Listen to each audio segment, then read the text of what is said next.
नमस्कार। एस्ट्रो पाठशाला में आप सभी का बहुत बहुत स्वागत है। आज का ये वीडियो है तुला राशि के ऊपर। तुला राशि क्या होती है, तुला राशि के क्या गुण होते हैं, और ख़ास करके ये वीडियो उन लोगों के लिए है जिन्होंने ज्योतिष सीखना आरंभ किया है। ये वीडियो उन लोगों के लिए भी है जिनकी जन्म पत्रिका में तुला राशि है। ये वीडियो उनके लिए भी है जो तुला राशि को बड़े गहराई से समझना चाहते हैं। आज इसको याद करने के लिए एक बड़ी प्यारी टेक्निक मैं आपको बताने जा रहा हूँ। आइए समझते हैं। सबसे पहले तो हम ये समझे ये राशि होती क्या है। जब भी आप अपनी जन्म पत्रिका खोलते हैं, चंद्रमा जिस भी राशि में बैठा होता है वही आपकी राशि है। जैसे अगर किसी व्यक्ति की जन्म पत्रिका में चंद्रमा नंबर 7 यानी कि तुला राशि में विराजमान हो तो वह व्यक्ति तुला राशि का होता है। राशि क्या बताती है? राशि हमारे मन का विचार है। हमारी मन की भावनाओं को, हमारे जीवन की संभावनाओं को, हमारी लाइकिंग्स को, हमारी डिसलाइकिंग्स को, हमारे अंदर के गुणों को बताने का काम राशि के द्वारा होता है। वैसे तो जब ज्योतिष में कभी भी चर्चा चलती है तो ज्योतिष आरंभ ही होता है कि आपकी कौन सी राशि है, आपकी नाम राशि क्या है। ये नाम राशि अलग चीज़ है, क्योंकि कभी कभी नाम जरूरी नहीं कि जन्म पत्रिका की राशि के हिसाब से रखा हो, अलग भी रखा जाता है। परंतु आज हम जो बात करने जा रहे हैं वो केवल और केवल आपकी जन्म पत्रिका के अनुसार जन्म राशि की है, और विशेष करके तुला राशि वालों की। आइए तुला राशि को समझने का प्रयास करते हैं। आप देख रहे हैं कि सामने एक तराजू दिखाई दे रहा है आपको। बस जब भी राशियों को याद करना हो, राशियों में बहुत सारे गुण होते हैं, उसका अपना स्वभाव है, अपनी प्रकृति है, और 12 राशियां हैं। हर एक को याद करना बड़ा मुश्किल होता है। तो शुरुआत में याद करने का बड़ा आसान तरीका है कि जो राशि का चिन्ह होता है उस चिन्ह को समझ लीजिए और उसके गुण, स्वभाव, प्रकृति को, उसके मनोविज्ञान को समझेंगे तो आपको उस राशि के गुण समझ में आ जाएगा। इस तराजू का मतलब ही होता है बैलेंस, संतुलन। जीवन के 2 पलड़े, एक अध्यात्म है और एक संसारिक है। संसार यानी कि हमारा परिवार, हमारा परिवार का लालन पालन करने के लिए नौकरी, रोजगार, भविष्य की योजनाएं बना करके अपने जीवन को ऊंचा उठाना, प्रॉपर्टी खरीदना, एसेट्स बनाना, बच्चों के लिए बहुत कुछ करना, उनकी एजुकेशन के लिए काम करना, ये संसार है। अध्यात्म एक स्पिरिचुअल, अपने जीवन में स्वयं को, अपने आप को आध्यात्मिक प्रगति की ओर लेकर के जाना, ये भी बहुत ज़रूरी पक्ष है। तो आप इसको ऐसे समझ लीजिए, एक इसका पक्ष स्पिरिचुअल पक्ष है और एक संसारिक पक्ष है। बस ये इन दोनों के बीच में तुला राशि वाले बैलेंस बनाने का हमेशा प्रयास करते रहते हैं। जैसे कि मैं एक एग्जाम्पल दे के समझाऊँ तो जैसे कोई व्यक्ति तुला राशि का है, एक तरफ उसकी नौकरी यानी जॉब और एक तरफ उसकी गृहस्थ लाइफ, ये भी जीवन के 2 पहलू हैं। अगर उसकी जॉब में किसी तरह के चैलेंज आ रहे हैं, परेशानियां आ रही हैं, तो वो सारी की सारी एनर्जी अपनी उसी पर फोकस कर देगा, नौकरी को सेव करेगा, नौकरी को अच्छा बनाने का प्रयास करेगा। और यदि जीवन में कभी घर गृहस्थी के अंदर समस्या पैदा हो तो सारी अपनी एनर्जी सारी ऊर्जा को उसको ठीक करने में लगा देगा। यानी कि जो भी बैलेंस में कमी आ रही है, जो भी पलड़ा ऊपर या नीचे हो रहा है, जहाँ पर इसके फोकस की ज़्यादा आवश्यकता है, जहाँ पर इसकी एनर्जी की आवश्यकता है, ऐसा जातक वहाँ पर फोकस हो जाता है। ये है तुला राशि के को समझने का बड़ा आसान तरीका। आइए तुला राशि के कुछ गुणों को समझें। तुला राशि वाले बड़े इंटेलेक्चुअल टाइप के होते हैं, क्रिएटिव भी होते हैं।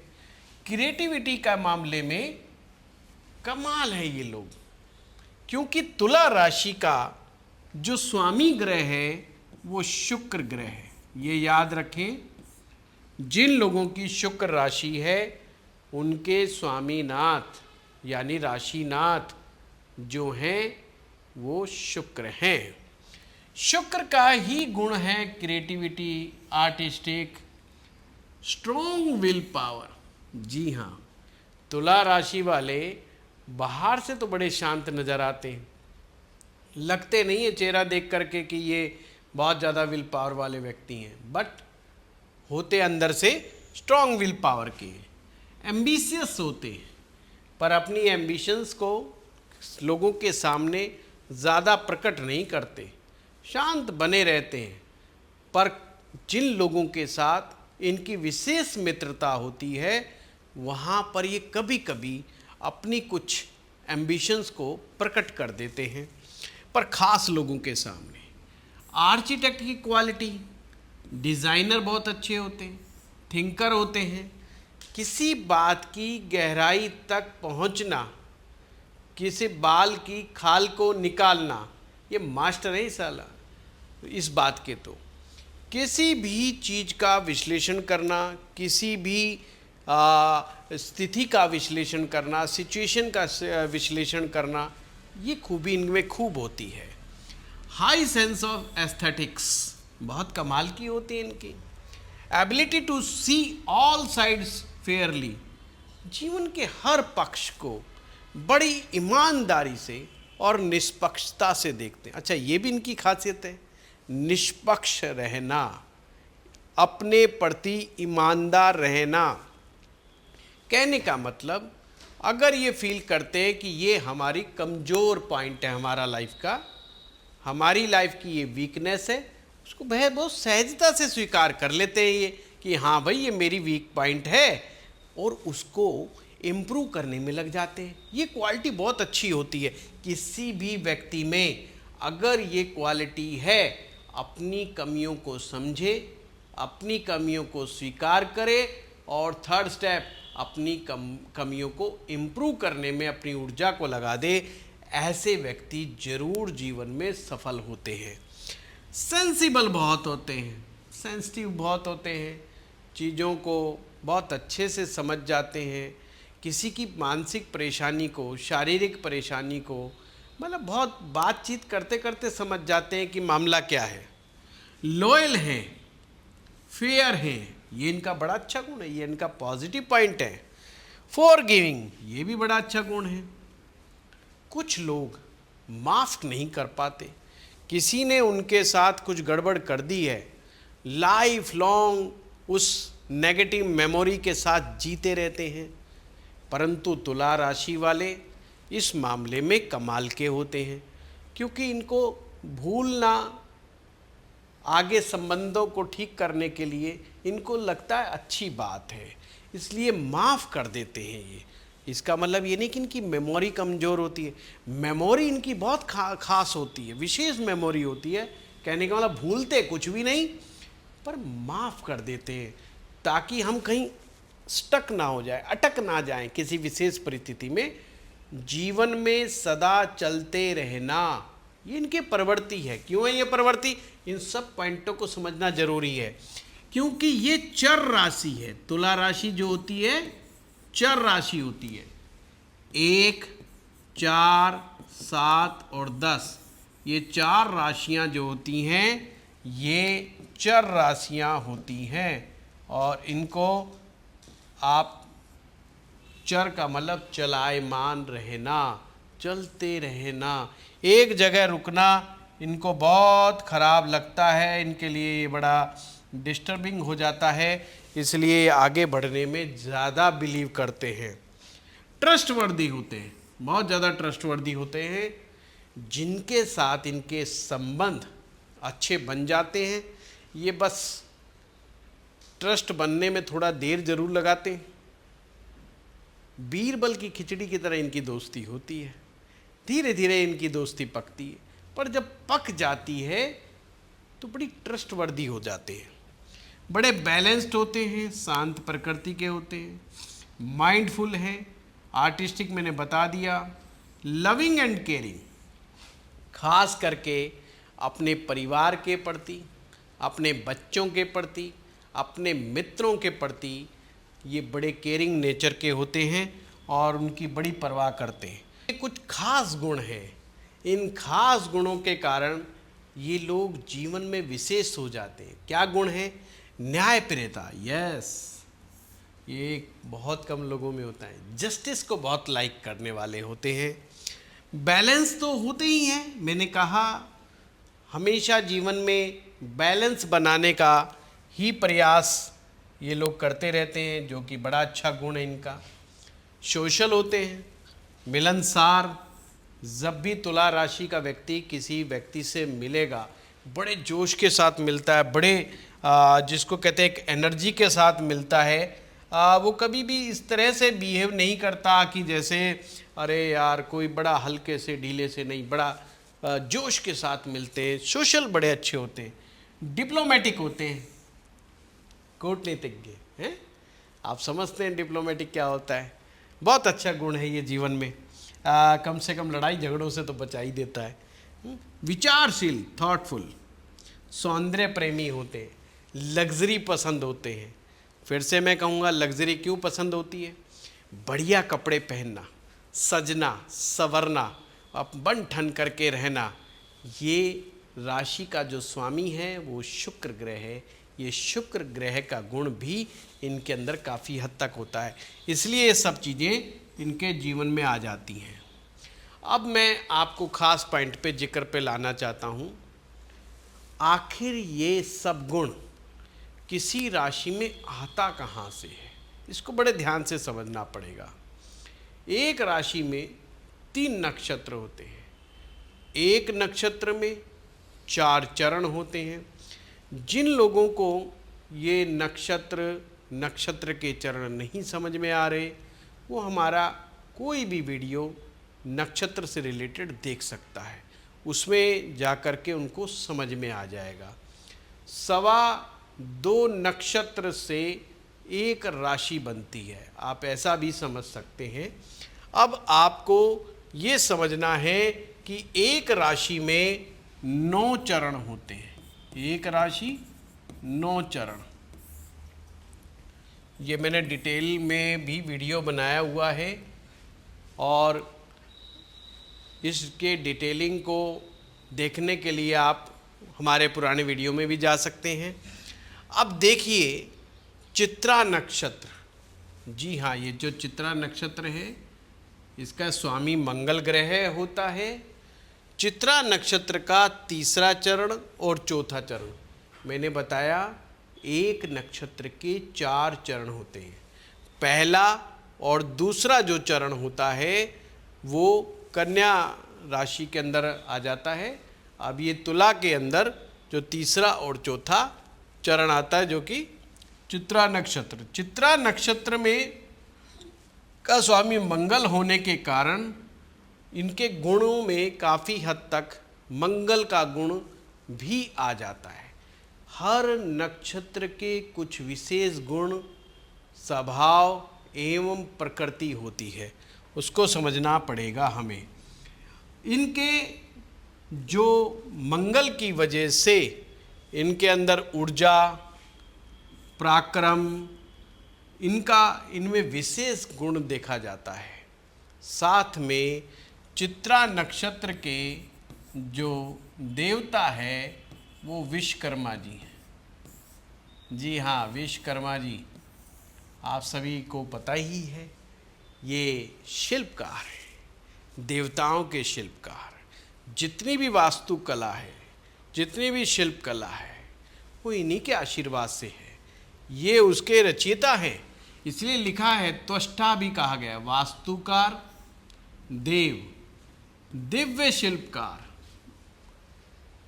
देवताओं के लिए बड़े बड़े जो भवनों का निर्माण, ये इन्हीं की देन है। और वो सुंदर और सृजनात्मक, किसी भी भवन को सुंदर तरीके से बनाना और साथ में उसमें क्रिएटिविटी लेकर के आना, डिज़ाइन बहुत अच्छा बनाना, साथ में जो 5 तत्व हैं उन 5 तत्वों का बैलेंस हमारे वास्तु में बना कर के रखना, वो इन देवता की खासियत है।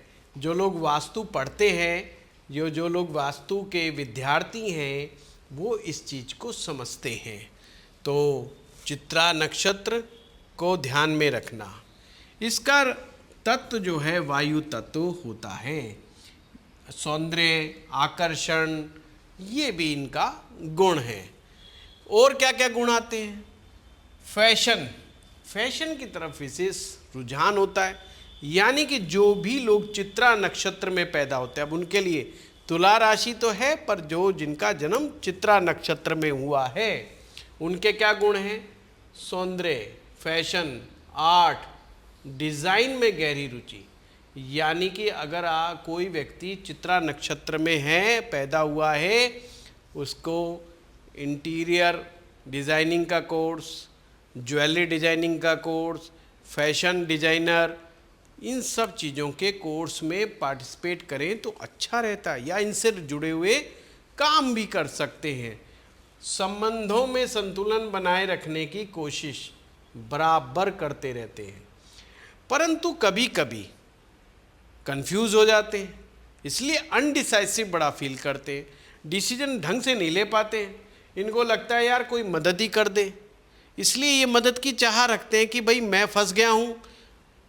बताते हैं कि भाई बताइए मैं क्या करूँ। अपने मित्रों से, अपने हितैषी लोगों से जब चर्चा करते हैं तो ये सब चीज़ों का विचार भी करते हैं, इसलिए कभी कभी ये असमंजस की स्थिति में फंसते हैं।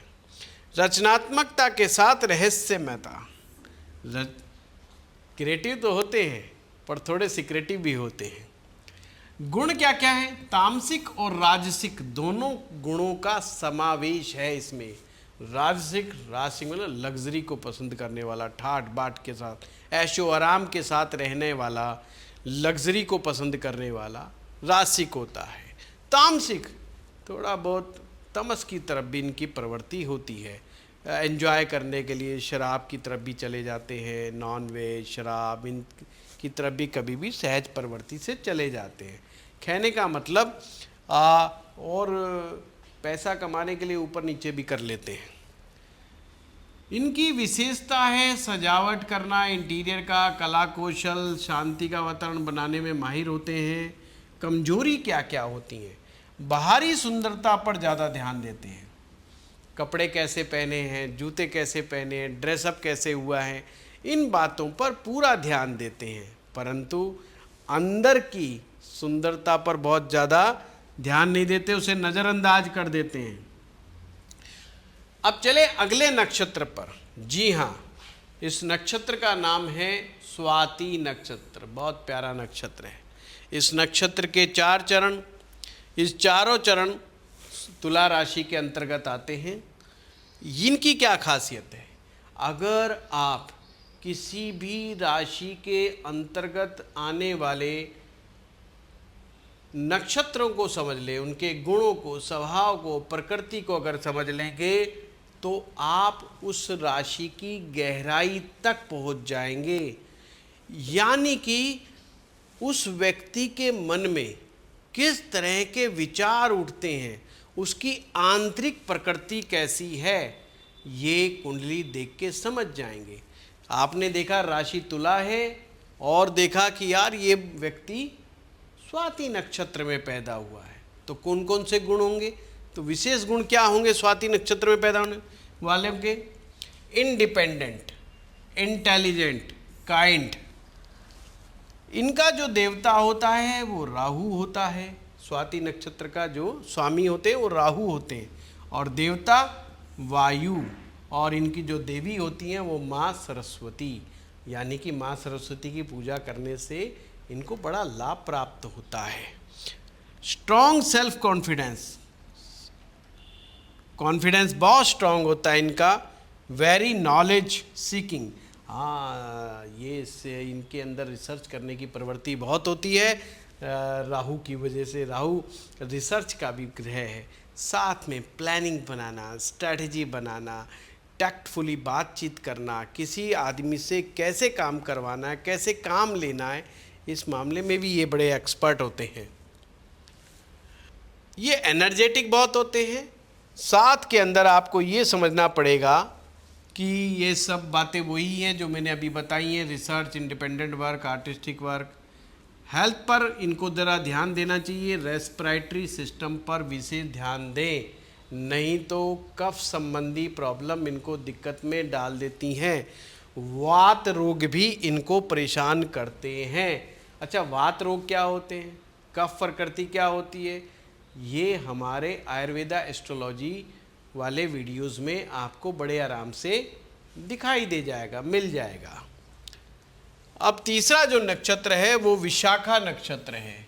इसके 3 चरण हैं। विशाखा नक्षत्र ये गुरु का नक्षत्र है, जुपिटर का नक्षत्र है। अगर कोई व्यक्ति विशाखा नक्षत्र में पैदा हुआ है तो क्या क्या गुण होंगे? Loyalty, devotion, misunderstood often, best in all senses, ruled by Jupiter, और इसके जो देवता है वो उनका नाम है इंद्राग्नि, इंद्र प्लस अग्नि।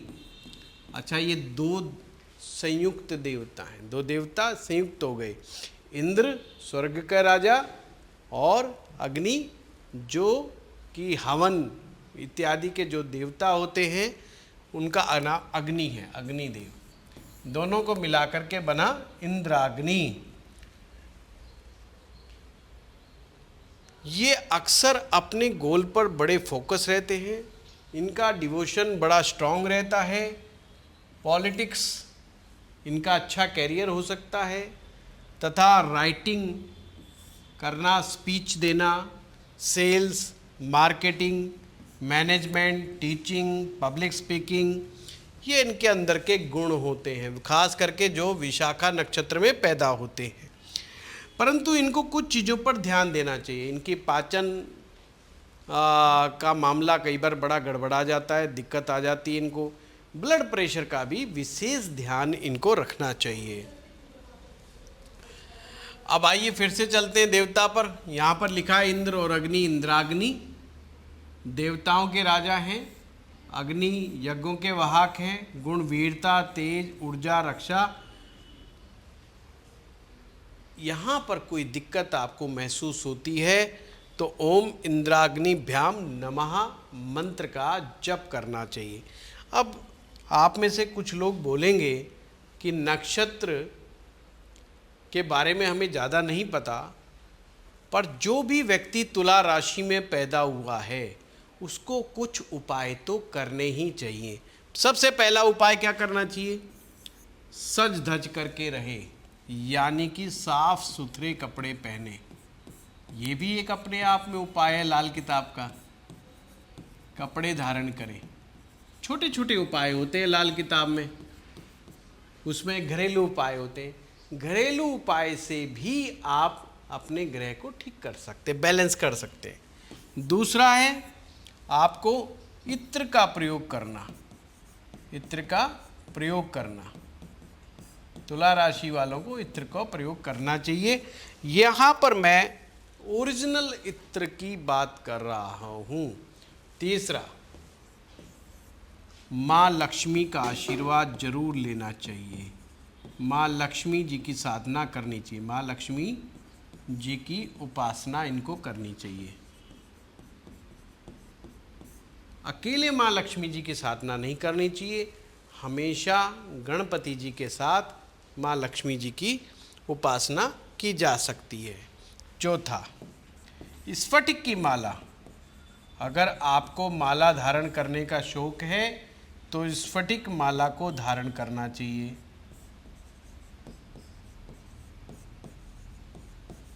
और क्या कर सकते हैं नंबर 5 पे, गौ सेवा, गौ सेवा करें। ये छोटे छोटे उपाय करने से भी तुला राशि वालों को लाभ मिलता है। तुला राशि कभी कभी कंफ्यूज हो जाती है, अनडिसाइसिव हो जाती है, घबरा जल्दी जाती है, हताश हो जाती है, निराश हो जाती है, होती कुछ समय के लिए। बाद में ये लोग बैलेंस कर लेते हैं अपने आप को, बट उस समय के लिए अपने आप को बड़ा लो फील करते हैं। ऐसी स्थिति में से बचने के लिए ये उपाय बहुत बहुत कारगर सिद्ध होते हैं। और इसके लिए आप चांदी का कड़ा भी धारण किया जा सकता है और पूरी कुंडली देख करके अन्य उपाय भी सुझाए जा सकते हैं। मित्रों, आप में से ही कुछ सज्जनों ने कहा था कि राशि के बारे में समझाएं कि गुरुजी आप आचार्य जी आप तो कोर्स में तो समझाते ही हो बड़े डिटेल में, तो आप कभी वीडियो भी बना के बताएं।